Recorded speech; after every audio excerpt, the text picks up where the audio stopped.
Kids, आज हम lesson 11 read करेंगे महामानव।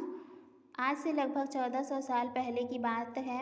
अरब के नखलिस्तान में एक गरीब बुढ़िया घर में जलाने के लिए सूखी लकड़ियाँ चुन रही थी। बहुत सी लकड़ियाँ इकट्ठी हो जाने पर उसने उनका एक गट्ठा बना लिया।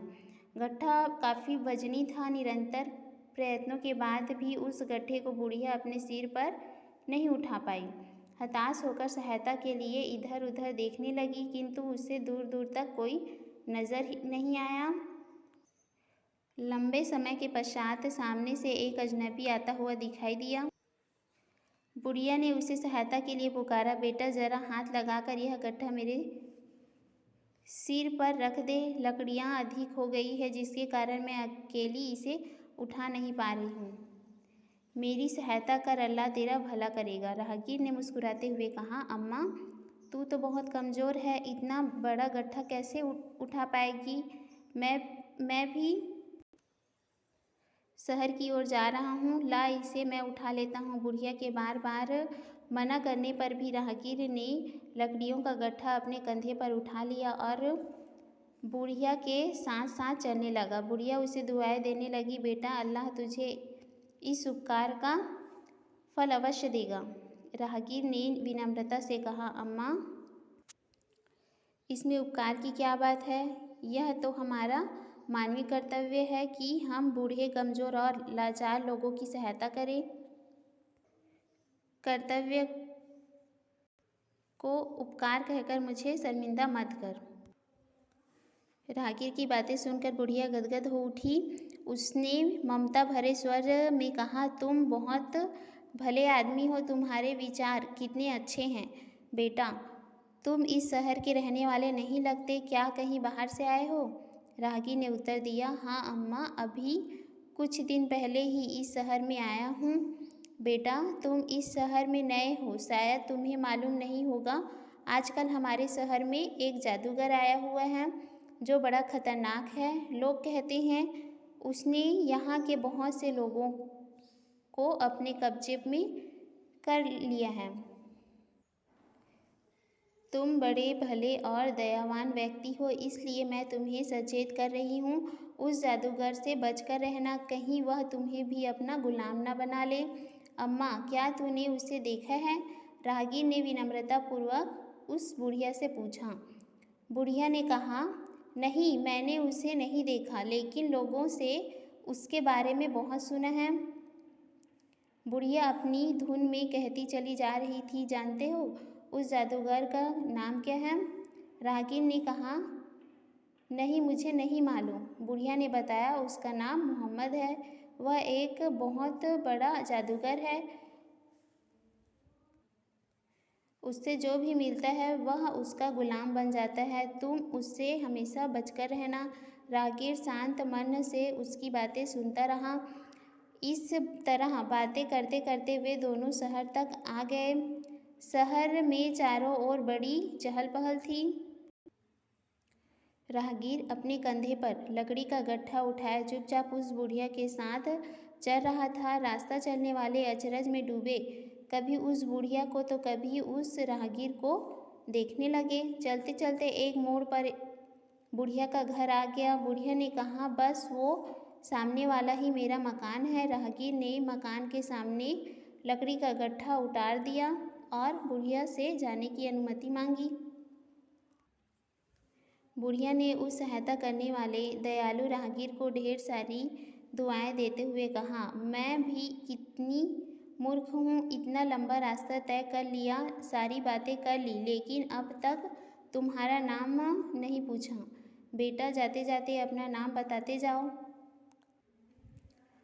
राहगीर ने मुस्कुराते हुए कहा, रहने दे अम्मा, मेरा नाम जानकर क्या करेगी? मेरा नाम सुनकर तेरा विश्वास टूट जाएगा। बुढ़िया ने हट करते हुए कहा, नहीं तुम्हें अपना नाम बताना ही पड़ेगा। बुढ़िया के बहुत आग्रह करने पर राहगीर ने कहा, तो सुन, मेरा ही नाम मोहम्मद है। मैं वही आदमी हूँ जिसे तू जादूगर, निर्दयी और न जाने क्या क्या समझती है। इतना सुनते ही बुढ़िया अवाक रह गई। उसकी समझ में नहीं आ रहा था कि यह सब क्या हो गया। जिसे वह क्या समझती थी वह क्या निकला। लज्जा से उसका मस्तक झुक गया। वह राहगीर से क्षमा याचना करने लगी। राहगीर ने उसे सांत्वना देते हुए कहा, अम्मा, अज्ञानतावश कही गई बातों पर लज्जित होने की आवश्यकता नहीं है। अल्लाह बहुत बड़ा है, उस पर विश्वास कर, वो ही क्षमा करने वाला है। वह बड़ा रहमदिल है, सबका पालने वाला है, उस पर भरोसा रख। इतना कहते हुए राहगीर आगे बढ़ गया। बुढ़िया उसे श्रद्धा और स्नेह भरी निगाहों से अपलक देखती रही। उसे क्या मालूम था कि उसकी सहायता करने वाले और कोई नहीं, स्वयं इस्लाम धर्म के प्रवर्तक हजरत मोहम्मद थे। वह लज्जा और पश्चाताप की पीड़ा से तड़प उठी और अल्लाह से क्षमा याचना करने लगी। महामानव मतलब महान व्यक्ति। आज से लगभग 14 साल पहले की बात है।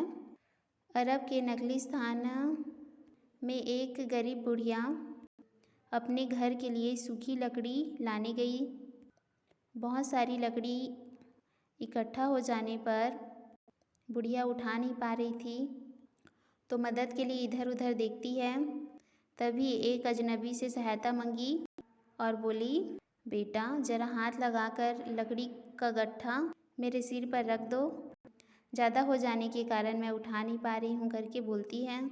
तभी राहगीर मतलब रास्ते पर चलने वाला व्यक्ति, राहगीर बोलता है, अम्मा तुम तो बहुत कमज़ोर हो, इतना बड़ा गट्ठा कैसे उठा पाओगी?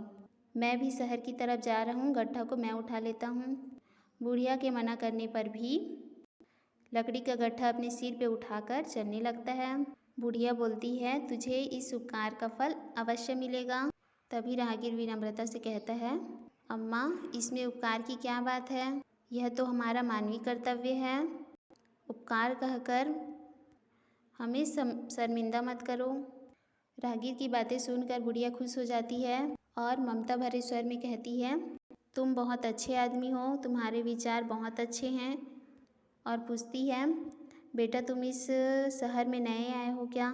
राहगीर बताता है, हाँ मैं इस शहर में नया आया हूँ। बुढ़िया बोलती है, तुम बहुत अच्छे और दयालु आदमी हो, इसलिए तुम्हें बता रही हूँ, यहाँ एक जादूगर आया है जो बहुत खतरनाक है। उसके पास बहुत से लोग गए थे। उस जादूगर ने सबको अपना गुलाम बना लिया है। तुम उस जादूगर से बचकर रहना। यह सब बातें करते करते बुढ़िया अपने घर तक आ जाती है और बताती है, यह घर मेरा है, यहीं पे लकड़ी रख दो। राहगीर लकड़ी का गट्ठा रख के वापस आने वाला था, तभी बुढ़िया पूछती है, बेटा मैंने अभी तक तुम्हारा नाम नहीं पूछा, क्या नाम है बताओ? राहगीर बोलता है, रहने दो अम्मा, नाम सुन के क्या करोगी? नाम सुनोगी तो तुम्हारा विश्वास टूट जाएगा। बुढ़िया के बार बार पूछने पर राहगीर अपना नाम बताता, मैं वही मोहम्मद हूँ जिसके बारे में तुम जादूगर निर्दयी और न जाने क्या क्या बोल रही थी। बुढ़िया को यह सुनकर बहुत बुरा लगता है, इतने दयालु अच्छे आदमी को बहुत कुछ बोल दी करके। राहगीर से माफ़ी मांगती है। राहगीर उसे दिलासा देते हुए कहता है, रहने दो अम्मा, कोई बात नहीं, और बोलता है, अल्लाह बहुत बड़ा है, उस पर विश्वास कर। बुढ़िया उसे श्रद्धा और स्नेह भरी नज़रों से देखती रही। वह राहगीर इस्लाम धर्म के प्रवर्तक हजरत मोहम्मद थे। बुढ़िया उससे लज्जित होकर माफ़ी मांगती है। इस पाठ से हमें यह शिक्षा मिलती है कि दूसरों की कही सुनाई बातों पर विश्वास नहीं करना चाहिए। महान व्यक्तियों के जीवन चरित्र पढ़ने जाने पर एक बात अवश्य स्पष्ट होती है कि जो व्यक्ति जितना महान होता है वह उतना ही सरल होता है, उसके व्यक्तित्व में उतनी ही सादगी होती है। रामकृष्ण या ईसा मसीह से लेकर ईश्वर चंद्र विद्यासागर, महात्मा गांधी या हमारे पूर्व राष्ट्रपति कलाम, सभी के व्यक्तित्व में सादगी और व्यवहार में सरलता मिलती है।